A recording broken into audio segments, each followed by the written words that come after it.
전 세계가 미국과 북한 정상의 만남을 역사적인 만남으로 평가하고 북한의 핵 개발을 멈추게 했다는 분석입니다. 뉴저지주에서 지난주 한인을 비롯한 100명에 가까운 불법 체류 이민자가 무더기 체포됐습니다. 연방국토안보부가 테러 예방 차원으로 육상의 국경에도 안면 인식기 설치를 추진하고 있습니다. 뉴욕시의 2019 회계년도 예산안에 저소득층 뉴욕 시민들을 위한 반값 메트로카드 예산이 포함돼 시행이 확정됐습니다.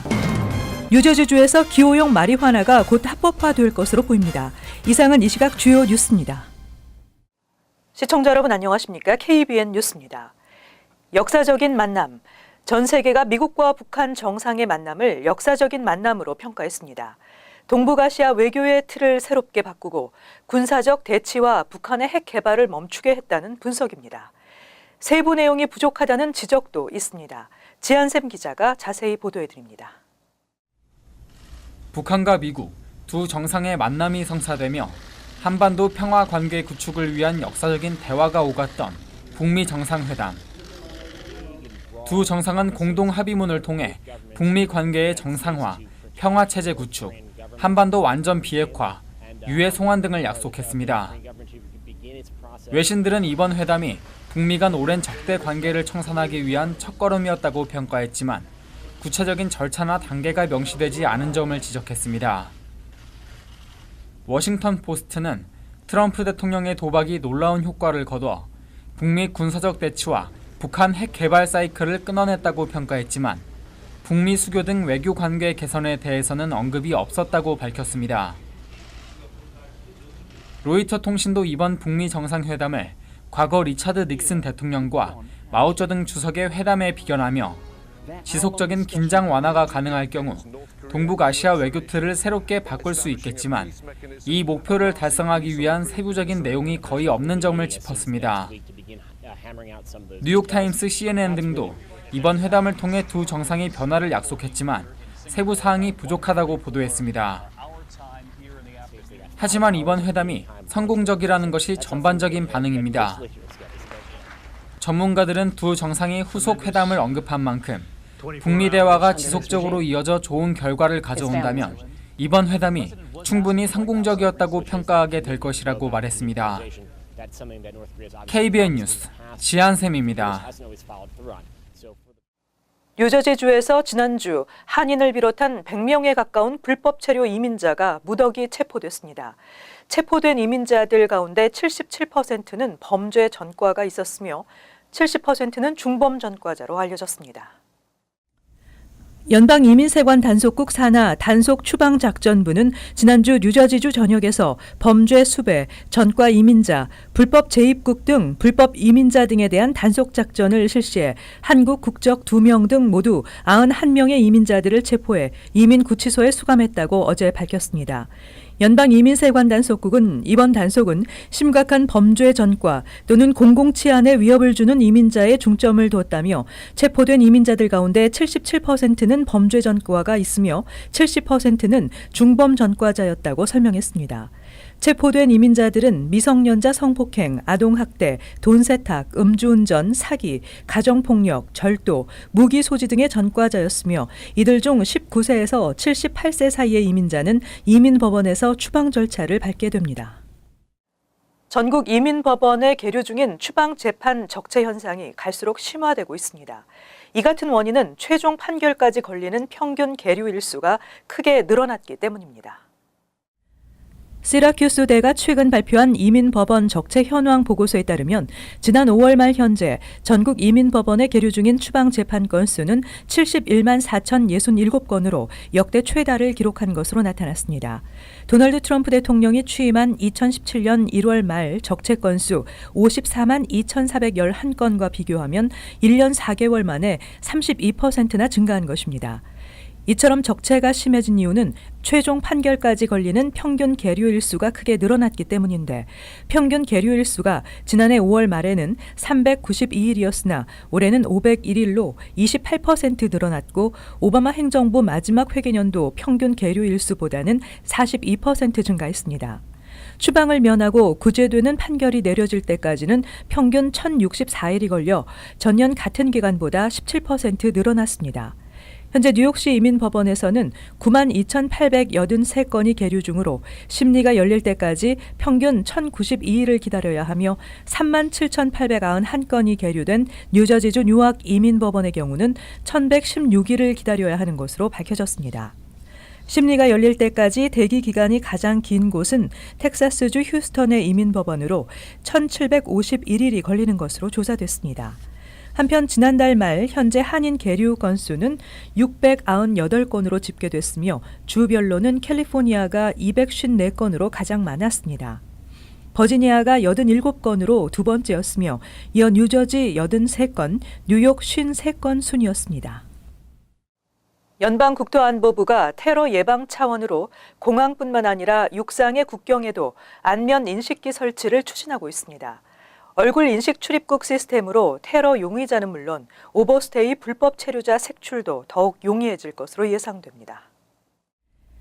연방국토안보부는 최근 국경에 설치될 안면 인식기를 개발할 업체 모집 공고를 공지했습니다. 세관 국경보호국은 데이터베이스에 입력된 여권 사진과 국경 출입국 과정에서 찍은 안면 사진을 대조해 외국인 여행자의 출입국 여부를 자동으로 확인한다는 방침입니다. 공고문에는 선글라스나 모자를 착용하거나 카메라가 아닌 다른 곳을 응시하거나 차에서 내리지 않더라도 해당 출국자의 얼굴을 인식할 수 있는 안면 인식기를 주문하고 있습니다. 테러 예방 차원에서 도입하는 얼굴 인식 출입국 시스템으로 테러 용의자는 물론 오버스테이 불법 체류자 색출도 더욱 용이해질 것으로 예상됩니다. 현재 라스베가스와 휴스턴, 워싱턴 DC, 시카고 공항 등에서 이미 얼굴 안면 인식기 시스템을 운영 중이며 JFK 공항에서는 지난달부터 시범 운영 중입니다. 뉴욕시와 뉴욕시의회는 어제 891억 5천만 달러 규모의 2019 회계년도 예산안에 합의했습니다. 저소득층 뉴욕 시민들을 위한 반값 메트로카드 예산이 포함돼 시행이 확정됐습니다. 빌 드블라지오 뉴욕시장과 코리 존슨 뉴욕시 의장은 어제 반값 메트로카드 시행 예산 1억 6천만 달러를 포함해 891억 5천만 달러 규모의 2019 회계년도 뉴욕시 예산안에 합의했습니다. 이로써 시행이 확정된 반값 메트로카드 프로그램은 신청자에게 메트로카드 구입 비용을 환급해주는 방식으로 운영될 예정입니다. 예정대로 내년 초부터 반값 메트로카드가 시행되면 연반 빈곤층 이하의 저소득층 80만 명이 연간 700달러의 교통비를 절약할 수 있을 것으로 추산되고 있습니다. 또 이번 예산안은 공립학교 지원 등 교육 예산도 대폭 늘어났습니다. 프리킨더 같은 3세 무상교육에 2억 100만 달러를 투자해 2022년까지 전면 확대하기로 하고 공립학교에 장애인 접근시설 설치 확대를 위해 1억 5천만 달러, 도서관 지원 예산 6천만 달러 등이 포함됐습니다. 이 밖에 뉴욕 시형 아파트 난방시설 개선에 2억 달러, 청소년 취업 지원 프로그램에 1,030만 달러 등을 지원합니다. 그동안 투자 가치가 높은 안전자산으로 평가받아왔던 뉴욕시 택시 면허, 메달리온이 우버 등의 차량 공유 서비스 확산으로 가치가 급락하고 있는 것으로 나타났습니다. 택시 운전기사들에게 압류한 메달리온이 경매에 쏟아져 나오고 있다고 뉴욕포스트가 어제 보도했습니다. 이번 달에만 옐로우캡 메달리온 139개가 경매에 나올 예정인 것으로 전해졌습니다. 1930년대 처음 메달리온 시스템이 도입된 후 정부가 발급 규모를 제한하고 뉴욕시 관광객도 증가하면서 옐로우캡이 활성화되고 메달리온 가치도 꾸준히 상승했습니다. 60년대 2만 5천 달러 정도였던 메달리온 가격은 80년대 후반 20만 달러까지 뛰었고 2013년에는 무려 개당 130만 달러까지 치솟기도 했습니다. 이처럼 메달리온의 가치가 차량 공유 서비스의 급성장으로 걷잡을 수 없이 떨어져 최근 경매에 나온 메달리온의 가격은 개당 16만에서 25만 달러 수준에 거래되고 있습니다. 현재 뉴욕시에서 발급된 메달리온은 13,587개로 집계되고 있는 가운데 뉴욕시에서 운행되고 있는 우버와 리프트 등 차량 공유 서비스 차량은 이를 훨씬 웃돌고 있습니다. 뉴욕시 택시 리무진국에 따르면 지난 2월 시 전역에서 운행된 차량 공유 서비스 차량은 하루 평균 14만 1,000대로 조사돼 지난해 7월보다 2배 이상으로 증가했습니다. 차량 공유 확산으로 인해 옐로우캡 운전기사의 수입도 줄어 옐로우캡 기사의 연소득은 최고 호황기였던 2013년 평균 4만 5천 달러에서 최근 2만 9천 달러로 집계돼 36% 감소했습니다. 뉴저지주에서 기호용 마리화나가 곧 합법화될 것으로 보입니다. 법안이 발효되면 21세 이상 성인이면 목적에 상관없이 마리화나를 구입할 수 있게 됩니다. 스티븐 스위니 주 상원의장은 의료용 마리화나 배급소를 확대하고 기호용 마리화나 판매소를 주 전역에 설치하는 법안을 상정했습니다. 법안은 의료용 마리화나 배급소를 최대 98곳으로 늘리면서 기호용 마리화나 판매소를 최대 120곳까지 설립하며 21세 이상 성인이면 목적에 상관없이 마리화나 구입을 허용하는 내용입니다. 이 법안은 또 기호용 마리화나 판매소의 경우 자체 라운지를 운영해 구입 즉시 사용할 수 있도록 하는 내용도 포함됐습니다. 이 법안은 필 머피 주지사의 최종 승인을 받아야 하며 주지사 서명 후 180일 이후 발효됩니다. 머피 주지사도 찬성 의사를 밝히고 있어 마리화나 합법화가 임박한 것으로 예상됩니다. 발효될 경우 1온스까지 마리화나 소지가 허용됩니다. 마리화나 합법화 첫 해에는 매출의 10%를 세금으로 부과하고 이후 단계적으로 세금을 올려 4년째부터는 판매세율이 25%까지 높아지게 되며 마리화나 판매를 통해 주정부는 연간 3억 달러의 세금 수입을 올릴 것으로 예상하고 있습니다. 뉴욕시 공립교 교사들의 시험 부정 행위가 심각한 것으로 나타났습니다. 교사들이 일부 학생들에게 주 표준 시험의 합격점을 받을 수 있도록 도운 것으로 드러났습니다. 지난 2013년에서 2015학년도에 10여 명의 교장과 교사, 교직원들이 시험 문제를 사전에 유출하거나 이미 나온 시험 성적을 조작하는 등 시험 부정 행위를 저지른 것으로 드러났다고 뉴욕포스트가 교육국 감사 자료를 분석해 보도했습니다. 보고서에 따르면 브루클린에 있는 PS 116 초등학교에서 4학년을 가르쳤던 조슈아 리바이는 주 표준 수학 시험 도중 학생들에게 정답을 말해주거나 시험에 도움을 줬으며 한 학생의 답안지를 보고 그건 잘못된 답이라고 지적을 한 것으로 나타났습니다. 그러나 리바이는 이 같은 사실이 알려지고도 교사직을 박탈당하지 않고 PS 116 초등학교에서 연봉 91,455달러를 받으며 여전히 학생들을 가르치고 있다고 뉴욕포스트는 밝혔습니다. 또 브롱스의 PS 10 초등학교 3학년 지도교사 라나 고만도 뉴욕주 표준 영어 시험 도중 일부 학생들에게 답을 가르쳐준 것으로 드러났습니다. 한편 시 교육국은 교사들의 시험 부정 문제와 관련해 부정 행위를 저지른 교사를 절대로 용납하지 않는 무관용 정책을 시행하고 있다며 필요할 경우 강력히 징계 조치하고 있다고 밝혔습니다. 뉴욕시가 스티로폼 용기 사용 금지 여부를 놓고 레스토랑 업계와 법적 공방을 벌이고 있는 가운데 뉴욕주 법원이 스티로폼 용기 사용을 금지해야 한다는 뉴욕시의 입장이 정당하다고 판결했습니다.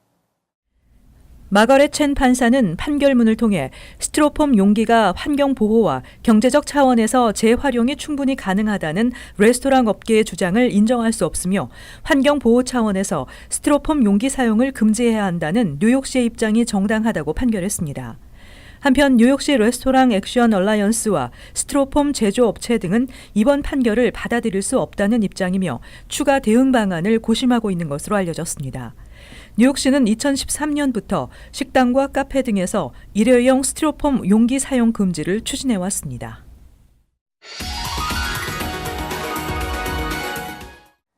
이어서 LA 지역 한인사회 소식입니다.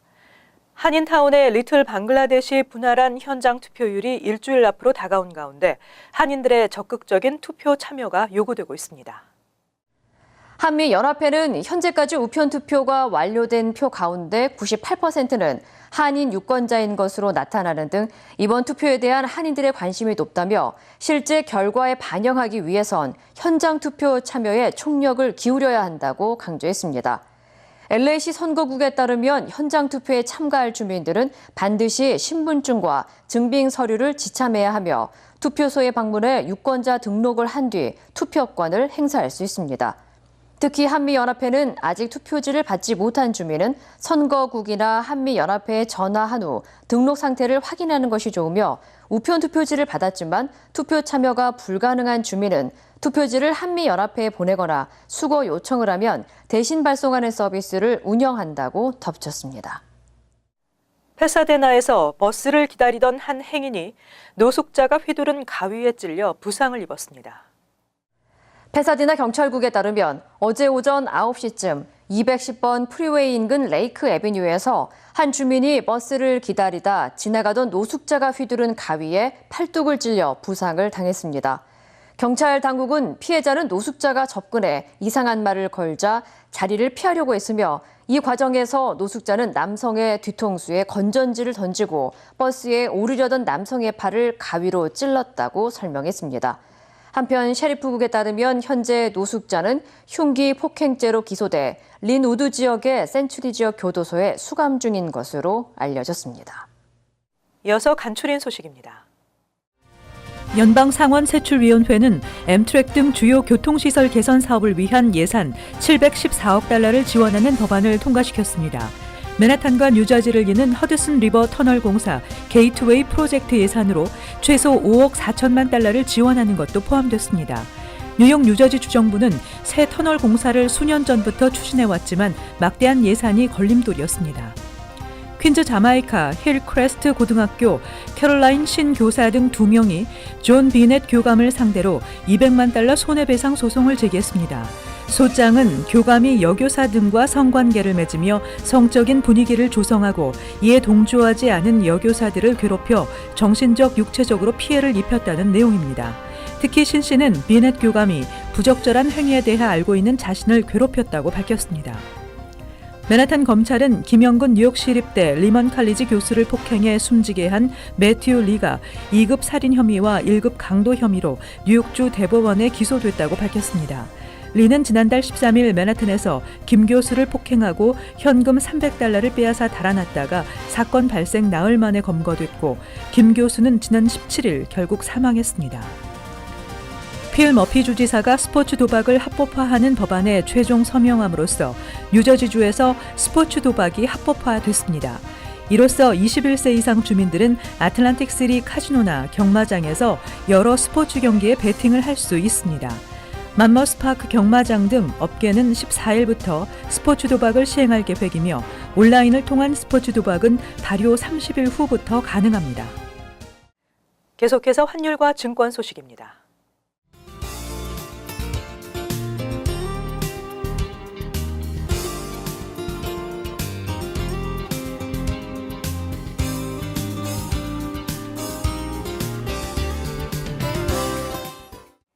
끝으로 날씨 전해드립니다. 수요일은 대체로 흐리고 습도가 높고 한때 비와 소나기 예상됩니다. 낮 최고 기온은 79도, 섭씨 영상 26도, 밤 최저 기온은 65도, 섭씨 영상 18도. 목요일은 대체로 맑겠습니다. 금요일도 맑은 날씨 예상됩니다. 이상으로 KBN 뉴스를 마칩니다. 시청해주신 여러분 고맙습니다.